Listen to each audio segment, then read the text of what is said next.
बिस्मिल्लाहिर्रहमानिर्रहीम अस्सलाम वालेकुम। आज हम प्रोजेक्टाइल मोशन का लेक्चर नंबर 7 करने जा रहे हैं। आज के लेक्चर में हम क्वेश्चन नंबर 8 सॉल्व करेंगे। क्वेश्चन की स्टेटमेंट कुछ इस तरह से है।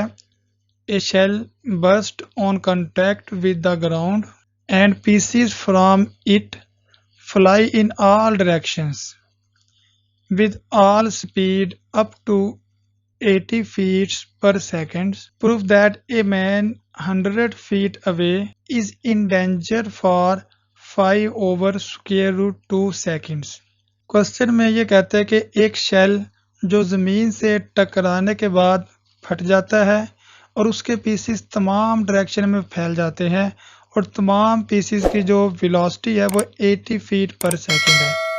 हमने ये प्रूफ करना है कि ए मैन जो कि 100 फीट की दूरी पर है शेल के फटने वाली जगह से, वो 5 ओवर अंडर रूट 2 सेकंड तक डेंजर में रहेगा।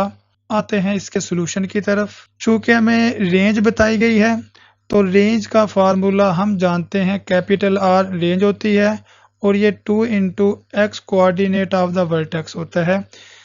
एक्स कोऑर्डिनेट ऑफ वर्टेक्स हम पहले भी बता चुके हैं, v naught square sine 2 alpha over 2g के इक्वल है। इन्हें सिंपलीफाई किया तो ये रेंज आ गई है v naught square sine 2 alpha over g। इसे हमने इक्वेशन नंबर 1 का नाम दिया है। गिवन दैट, जो इंफॉर्मेशन हमें गिवन है वो देखते हैं। रेंज हमें गिवन है 100 फीट के ए मैन जो कि 100 फीट की डिस्टेंस पर है, ये रेंज के इक्वल है।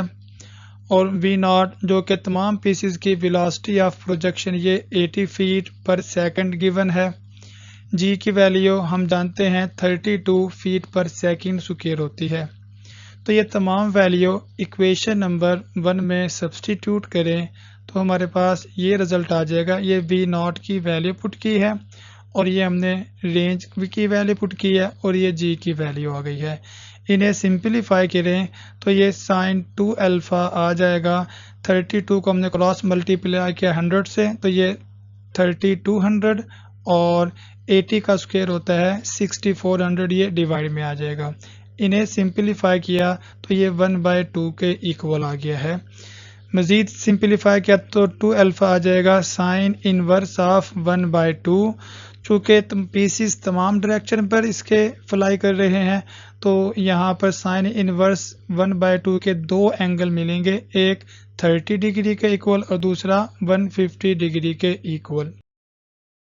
तो अल्फ़ा की वैल्यू हमें यहाँ से मिल जाएगी, अल्फ़ा 15 डिग्री एंड 75 डिग्री। तो ये दो एंगल ऑफ प्रोजेक्शन आ रहे हैं हमारे पास। मीन्स के ऐसे पीस जो 15 डिग्री के एंगल से प्रोजेक्ट होगा और 75 डिग्री के एंगल से प्रोजेक्ट होगा। ये दो पीस 100 फीट के डिस्टेंस पर गिरेंगे। ये डायग्राम देखें कि ये हमारे पास एक्स एक्सिस आ गया है और ये पॉजिटिव वाई एक्सिस।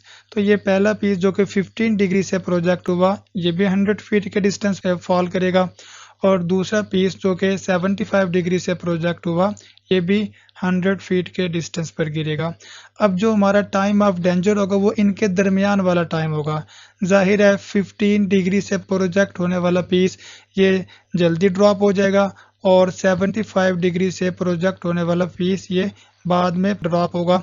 तो इनका जो दरमियान वाला टाइम होगा वो उस मैन के लिए टाइम ऑफ डेंजर होगा। ये तमाम पीसेस वी नॉट वेलोसिटी से फ्लाई कर रहे थे। Thus, for the range of 100 feet, there are two angles of projection 15 degree and 75 degree। हम मान लेते हैं कि वो पीस जो 15 डिग्री से प्रोजेक्ट हुआ उसका टाइम ऑफ फ्लाइट T1 है और वो पीस जो 75 डिग्री से प्रोजेक्ट हुआ उसका टाइम ऑफ फ्लाइट T2 के इक्वल है। तो टाइम ऑफ फ्लाइट का फार्मूला हम जानते हैं 2 into V naught into sine alpha over G के इक्वल है। तो यहाँ पर अल्फ़ा एंगल पुट करें 15 डिग्री तो ये T1 के इक्वल होगा। तो T1 आ गया है 2 into V naught sine 15 degree over G. इसी तरह अल्फ़ा एंगल 75 पुट करें तो हमें टाइम t2 मिलेगा, जो कि ये आ गया है। यहाँ पर हम v0 और g की वैल्यू भी पुट कर सकते थे, लेकिन ये वैल्यू हम बाद में जाकर पुट करेंगे। No capital T with the maximum time of danger. अगर हम मैक्सिमम टाइम ऑफ डेंजर को कैपिटल T से रिप्रेजेंट करें तो डेफिनेटली वो ये कैपिटल T T2 और T1 का डिफरेंस होगा। तो टाइम ऑफ डेंजर हमारे पास T2 माइनस T1 आ गया है। T2 की वैल्यू पुट की हमने, माइनस ये T1 की वैल्यू पुट की। अब इन दोनों वैल्यूज में से 2v0 ओवर g ये कॉमन आ रहा है, तो ये कॉमन लिया है, 2v0 ओवर g कॉमन लिया, तो ये हमारे पास ब्रैकेट में sine 75 degree minus sine 15 degree आ गया है। अब ये दो साइन का डिफरेंस है। हम जानते हैं साइन के डिफरेंस को प्रोडक्ट में कैसे कन्वर्ट किया जाता है। ये फार्मूला हमें बताता है कि साइन का difference sine p minus sine q ये इस प्रोडक्ट के इक्वल होता है 2 into cos p plus q by 2 into sine p minus q by 2। तो ये फार्मूला हम sine 75 degree minus sine 15 degree पर अप्लाई करेंगे। तो 2v0 ओवर g ऐसे आ गया है, तो 2 इंटू कॉस ये p आ गई वैल्यू, ये q की वैल्यू बाई 2 ऐसे sine p minus q by 2। इन्हें मजीद सिंप्लीफाई करें तो 2 को 2 से मल्टीप्लाई किया तो ये 4 आ जाएगा। 4 इंटू v0 ओवर g ऐसे 75 प्लस 15 ये 90 डिग्री का इक्वल होता है, 2 पर डिवाइड करें तो ये 45 डिग्री आ जाएगा। इसी तरह 75 माइनस 15 डिग्री 60 डिग्री के इक्वल है, 2 पर डिवाइड करेंगे तो ये 30 डिग्री के इक्वल आ गया है। यहाँ पर हम वैल्यू पुट करेंगे, v0 की वैल्यू 80 फीट के इक्वल है और g 32 के इक्वल होता है, और cos 45 1/√2 के इक्वल है। इसी तरह साइन 30 पे 1/2 के इक्वल है, और ये वैल्यू v0 की और g की वैल्यू आ गई है। इन्हें सिंपलीफाई करें तो 2 को ये 4 के साथ कैंसिल किया तो ये 2 बचा है, 2 के साथ 32 को हमने सिंपलीफाई किया तो 16, 16 को 80 से डिवाइड किया तो ये 5। तो इस तरह हमारे पास सिंपलीफाई करने के बाद रिजल्ट आ जाएगा 5/√2 सेकेंड्स। और ये हमने प्रूफ कर दिया कि ये उस मैन के लिए जो कि पॉइंट ऑफ प्रोजेक्शन से शेल के फटने वाली जगह से 100 फीट के डिस्टेंस पर था, वो 5/√2 सेकंड तक डेंजर में रहेगा। क्वेश्चन नंबर 9 स्टेटमेंट है, a number of particles are projected from the same point at the same instant in various directions with speed v0. Prove that at any subsequent time t they will be on a sphere of radius v0 into t, and determine the motion of the center of the sphere. इस question में वो ये कहता है कि कुछ particles को हमने एक ही पॉइंट से एक ही टाइम पर और एक v0 वेलोसिटी के साथ प्रोजेक्ट किए हैं। प्रूफ हमने ये करना है कि कुछ टाइम के बाद वो पार्टिकल एक ऐसे स्फीयर पर होंगे जिसका रेडियस v0 इंटू टी होगा, और हमने स्फीयर के सेंटर की मोशन फाइंड आउट करनी है। एक आर्बिट्रेरी पार्टिकल को हम ले लेते हैं, चूंकि हमने नंबर ऑफ पार्टिकल प्रोजेक्ट करने हैं, तो जैसे एक पार्टिकल का बिहेवियर होगा वैसे ही बाकी पार्टिकल का भी बिहेवियर होगा। तो let a particle is moving with velocity v0। एक पार्टिकल हमने लिया जो कि v0 वेलोसिटी से मूव कर रहा है, makes an angle alpha with the horizontal. Let after time t time के बाद a particle is at a point p।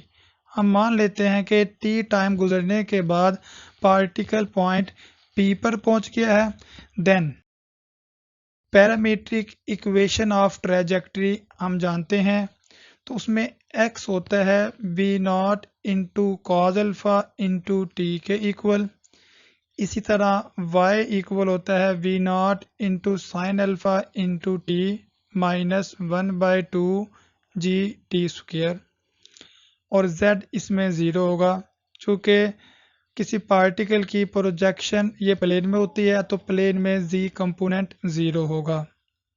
Equation of sphere with centred at a, b, c and radius r। चूँकि हमने particle को एक sphere पर show करवाना है तो हमें स्फीयर की इक्वेशन का पता होना चाहिए। तो ये स्फीयर की इक्वेशन आ गई है x minus a whole square plus y minus b whole square plus z minus c whole square is equal to r square. इसमें ए बी सी ये सेंटर के कोऑर्डिनेट्स है, आर इस स्फीयर का radius है। तो हम पैरामीट्रिक इक्वेशन ऑफ ट्रैजेक्टरी को इस तरह लिख रहे हैं, x is equal to V naught into cos alpha into T as it आ गया है। 1/2 G T square right side पर नेगेटिव था, इधर हमने ये इसे लेफ्ट साइड पर लाकर इसका साइन पॉजिटिव का किया है। बाकी ये v naught into sine alpha into t ऐसे ही आ गया है। z इक्वल टू 0 था। अब हम देख रहे हैं चूंकि x, y और z इन पर स्क्वायर है, तो इस पैरामीट्रिक इक्वेशन में, इन तीन इक्वेशंस में इनका स्क्वायर लेकर इनको ऐड करते हैं। Squaring and adding we get, x को हमने लिखा है x माइनस 0 का होल स्क्वायर। इसी तरह ये y वाली टर्म को हमने लिखा है y minus into minus 1/2 G T square और इस सारे का होल स्क्वायर, और z को लिखा है z माइनस 0 का होल स्क्वायर। इसी तरह राइट हैंड साइड पर इनकी वैल्यू का स्क्वायर लिया है, x की वैल्यू ये थी, इसका स्क्वायर लिया है, और सेकंड इक्वेशन में राइट हैंड साइड पर ये था, इसका हमने स्क्वायर लिया है। तो अब इसकी राइट हैंड साइड को हम सॉल्व करेंगे। राइट हैंड साइड पर ये v naught square into t square ये कॉमन लिया है, sine square alpha plus cos square alpha हमारे पास ब्रैकेट में बच जाएगा, और हम जानते हैं sign square alpha plus cos square alpha ये 1 के इक्वल होता है। तो ये राइट हैंड साइड हमारे पास आ जाएगी v इंटू टी का होल स्क्वायर। डायग्राम से देखते हैं कि पॉजिटिव x एक्सिस है, पॉजिटिव y एक्सिस है। तो ये पॉइंट O से हमने नंबर ऑफ पार्टिकल को प्रोजेक्ट किया है, तो वो नंबर ऑफ पार्टिकल यहाँ पर आकर ड्रॉप कर रहे हैं, और ये हमारे पास एक स्फीयर है, वी नॉट इंटू टी इसका रेडियस है। तो ये जो हमने इक्वेशन को सॉल्व किया था, इसे स्फीयर की स्टैंडर्ड इक्वेशन से कंपेयर किया तो हमें पता चल रहा है वी नॉट इंटू टी ये रेडियस आ गया है स्फीयर का, और 0, माइनस 1/2 जी टी स्क्वायर, 0 ये स्फीयर का सेंटर है। तो पहला काम तो हमने शो किया कि कुछ टाइम के बाद पार्टिकल्स एक ऐसे स्फीयर पर होंगे जिसका radius V naught into T होगा। After time T the particle is on a sphere of radius V naught T, ये रिजल्ट हमने शो करवा दिया है। अब नेक्स्ट हमें स्फीयर के सेंटर की मोशन मालूम करने के लिए, ये स्फीयर का सेंटर है। अब इसे आप देखेंगे तो ये हमें पता चल रहा है कि सेंटर y एक्सिस पर लाई कर रहा है, चूंकि इसका x कंपोनेंट भी 0 है और z कंपोनेंट भी 0 है, जबकि y कंपोनेंट नॉन जीरो है, तो मीन्स के सेंटर y एक्सिस पे लाई कर रहा है। तो हम कह सकते हैं कि y equal to minus 1/2 G T square. अब इसका डेरिवेटिव लें विद रिस्पेक्ट टू टी, तो ये वेलोसिटी आ जाएगी माइनस जी टी के इक्वल। फर्दर डेरिवेटिव लिया d2y over D T square, तो ये माइनस जी के इक्वल है। तो ये dy ओवर डी टी ये हमें वेलोसिटी बता रहा है। Velocity determine the direction of motion, velocity हमें मोशन की डायरेक्शन बताती है, और नेगेटिव साइन एक्सेलरेशन का हमें ये बताता है कि वेलोसिटी डिक्रीज हो रही है।